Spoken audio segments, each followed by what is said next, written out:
Another topic that we are going to be focusing on today is a pivotal choice for first-time home buyers. Now, should you secure your home loan through a traditional bank or opt for a non-banking financial company, which is NBFC. Now, banks are known for their good interest rates, stringent eligibility criteria, while NBFCs offer flexibility and faster processing times. But which is the right fit for your unique financial situation? Now, to provide clarity, we are joined by two experts. Now, a seasoned professional who understands the nuances of NBFCs, a certified financial planner who will shed light on the broader financial implications on your choice. So, let's delve into the pros and cons and help you make an informed decisions. I have with me Ratan Chaudhary, business head, Paisa Bazaar; Shweta Rajani, head, mutual fund, Amrati Wealth. Hi, and welcome to the show, both of you. Ratan, let me just come to you first because, let's just help our viewers understand, how are NBFCs different from a traditional bank, in terms of offerings for home loans. See, as far as banks are concerned, as rightly told by you, the rate of interest is lower, and traditional banks, the process might take a little longer compared to the NBFCs. So when it comes to NBFC, and what are the advantages are like, they're more flexible on rate of interest. They are competitive, might not be as competitive as banks, but they are competitive in these days.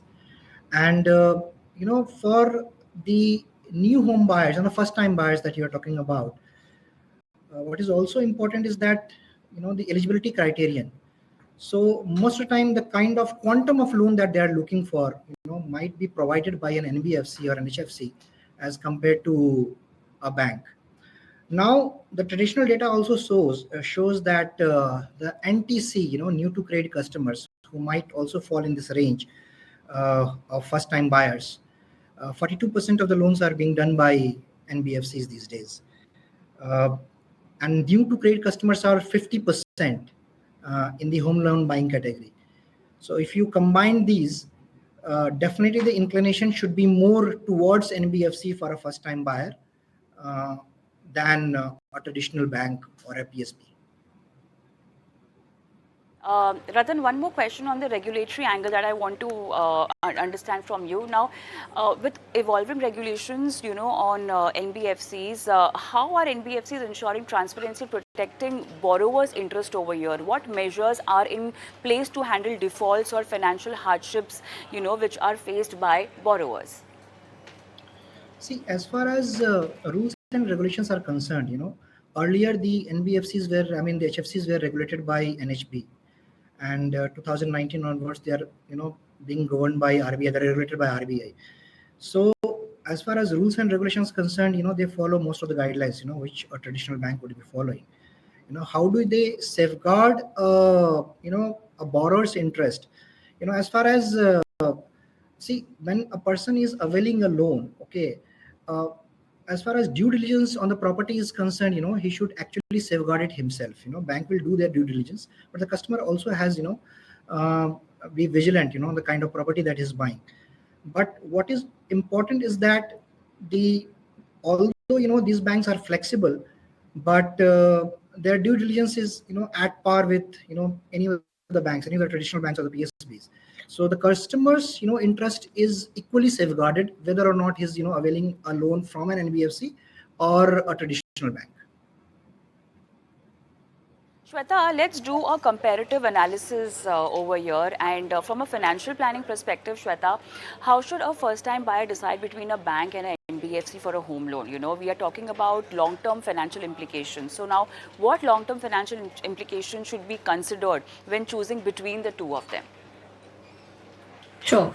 So Kavita, two to three things here that one can keep in mind, keeping your long-term financial plan also in mind. First and foremost is the rate of interest that you would end up paying, between a bank and an NBFC. Now, just to give you some idea that if you're going with a bank, the interest rate on your home loan may turn out to be somewhere around 8.75%. Whereas if you're going to an NBFC, then you'll end up paying it ranges anywhere between 8.5 to 10. So clearly a larger outflow is not so good from an interest rate standpoint, from a long-term standpoint, because what happens is in your earlier years, you end up paying a higher interest component. So that is one thing that you should keep in mind. Second is, what are your terms and conditions as far as foreclosure is concerned? If you want to early close your loan, what would be the fees that you would end up paying? Because a lot of the times it so happens that you would end up taking a 20-25-year-old loan, but as you grow, as you have more capability to pay up your EMIs, have bonuses coming in, you would want to foreclose it earlier. So doing this math in terms of what are your fees and what would make sense for you, whether you foreclose your loan or you invest that in a mutual fund and see how that is growing, or is the second math that one needs to keep in mind when you are combining a goal of purchasing a house with your long-term financial plan for wealth creation. So these are very quickly two things that one should consider. Uh, Shweta, a credit score consideration. Now, this plays a major role, in getting a good interest rate. How does one credit scores influence a decision to approach a bank versus an NBFC? And are there strategies to improve credit worthiness before applying for a home loan? Definitely. So, how do you improve your credit worthiness? And that will help you make your choice, because clearly banks are far more stringent as compared to an NBFC. And, they would look at what is your type of employment. Are you salaried? Are you self-employed? Second, what is the stability of your income coming in?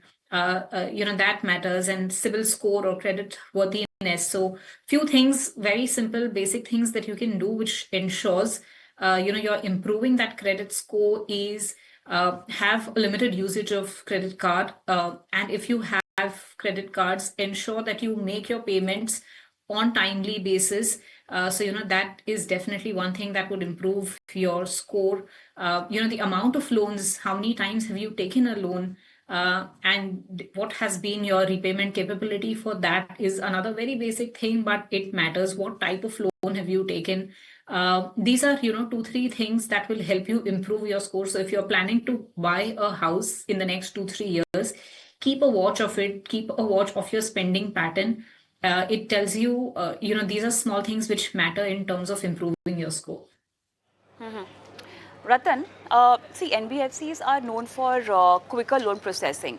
I want to understand from you what factors contribute to this efficiency, and also how do NBFCs assess the credit worthiness, particularly for applicants with limited credit history?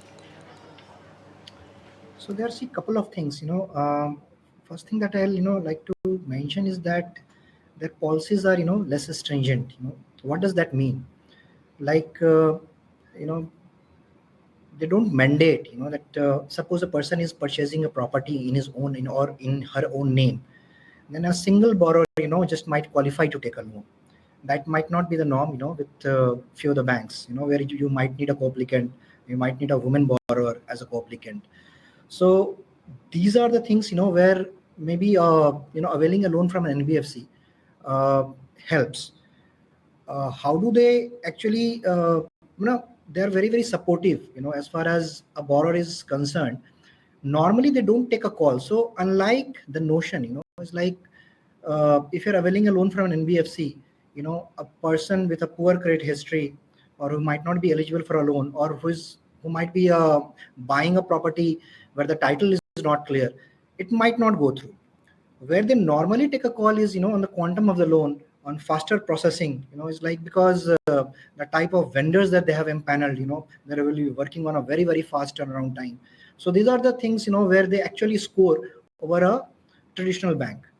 uh, and these are the reasons where they score over a traditional bank as far as faster processing is concerned, and being less stringent is being concerned. All right, Shweta. Now, what risks should borrowers be aware, of when they're opting for an NBFC, and how can they actually mitigate them? I'm talking about the risk management over here. Also, in the current economic climate, how stable do you think NBFCs are compared to banks?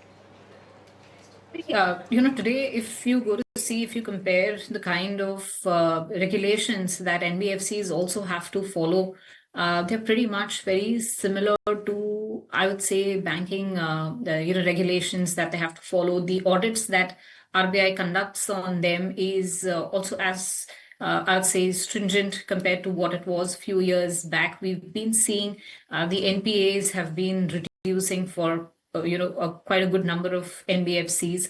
So taking all this into consideration, I don't see too much of a risk when you are going with an NBFC. But yeah, like I said, some things that you have to check as a borrower is how are the fundamentals or the financials of the NBFC looking? What is the capital adequacy ratio? What has been the NPA, the gross NPA, net NPA? How smooth are their processes as far as getting into the home loan, getting out of your or closing your home loans are concerned? Are there any hidden costs which are not there? Reading the fine print.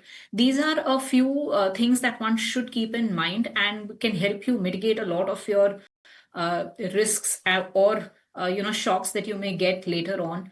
So yeah, quick 3-4 things that one should keep in mind. All right, we can really go on discussing this topic, but then my time is up. But in a nutshell, choosing between a bank and an NBFC for your home loan is a decision that hinges on various factors: your financial health, credit history, urgency, and long-term financial goals. Now, banks may offer low interest rate stability, but NBFC provide flexibility and quicker access to funds, especially for those with non-traditional income sources. So as always, assess your personal financial situation, consult with professionals, and make an informed choice that aligns with your home ownership dreams. Ratan, thank you so much for being on the show and helping our viewers with this very important decision and a financial goal of their life. Thank you so much. All right, but then we continue and we have Shweta who will be now answering our viewers' live financial portfolio queries. And Shweta, first in line, I will be taking Raman's question. I think you have the query with you as well. He needs 3 to 4 crores corporates in almost 15 years. He's doing SIP in Franklin, India, feeder Franklin, US, 10,000 amount over there. Parag Parek Flexi Cap, 15,000, SBI Healthcare opportunity almost 7.5 thousand, and ICICI Pro Thematic Advantage Fund. He also wants to know your recommendation or opinion on HSBC Value Fund. I think he's doing an SIP 15,000 already in it. Nippon Multi-Cap 10,000 again, Tata Digital Fund 7.5, and UTI Large and Mid Cap 15,000. So that's the fund selection. Sure. Ratan, I went through your portfolio now. In terms of the goal that you have, 4 crores with the amount of SIP you're doing, it's something that can be achieved very well. So no changes required there. But of course, if you can do a step up to your SIP, nothing like it. Coming to your scheme selection, I just have 2 observations here.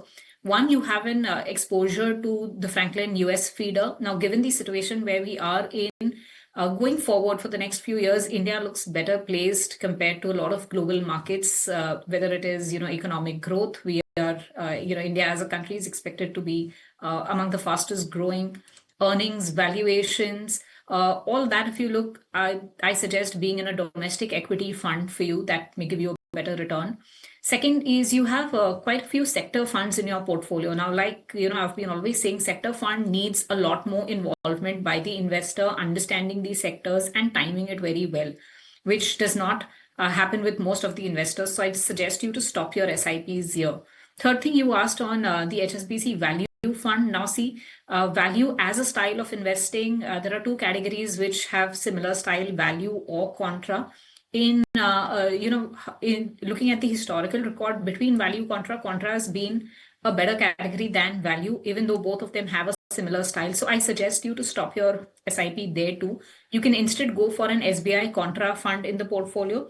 Few other funds that you can add is a Kotak Emerging, ICICI Pru Focus Equity, and an Invesco Small Cap Fund.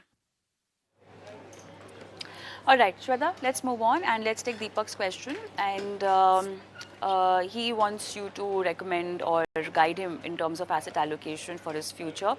And okay, so is it good to have mutual fund of the same AMC or not, So he's given an example, maybe he has these funds, HDFC Nifty 50 index, and he's got a HDFC gold fund also. I'm just assuming because he doesn't want the transaction to be reflected in the bank account. Okay, I don't know how will you answer this question. How can the transaction not reflect in his bank account? Perfect. So, Deepak, I'm just going to split it up into two, three parts for you. Now, in terms of your asset allocation, if you have a longer term horizon, which means if you're looking at holding periods which could be more than 10 years plus, we've seen, and you are willing to take a little risk on the portfolio, anywhere between a 70 to 80% equity works in that case. However, if you have, let's say, a 5 year kind of a horizon, then we've seen investors, also maintaining a 65, 70% equity in the portfolio, and that helps you, get a good risk adjusted return on the portfolio. Now, second, honestly, if you ask me, I don't see there to be any harm if you have transactions in your bank account. If once in a while you are balancing or rebalancing your portfolio, so to have those 1-2 entries, but definitely it's not a good idea to have all your eggs in one basket. So I don't suggest you to have more than 25% allocation to a single fund house, however large the fund house is, 25, 30 max. Because even if these are different asset classes, you may have an equity fund, gold fund, a commodity based fund, but still have a AMC level diversification, because you never know what hits a particular AMC. It could be regulatory risk, it could be anything. So therefore, uh, and what also happens is, see, it's not like you're trading into a mutual fund portfolio. When you have a mutual fund portfolio, at best, you'll rebalance it once in a year. So once in a year, having a transaction is absolutely fine. And therefore, just my suggestion to you, if you're constructing a portfolio, you can go in for something like a quant large HDFC focus, Canada Robeco multi-cap, DSP small cap. These are few funds you can consider. Gold, you mentioned. If you need it for consumption purpose, having a 5-10% gold allocation is not bad. You can do it through any gold ETF.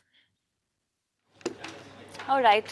I think with that, it's time up on this particular for this particular segment. Also, Shweta, thank you so much for being on the show and helping our viewers with every aspect of their financial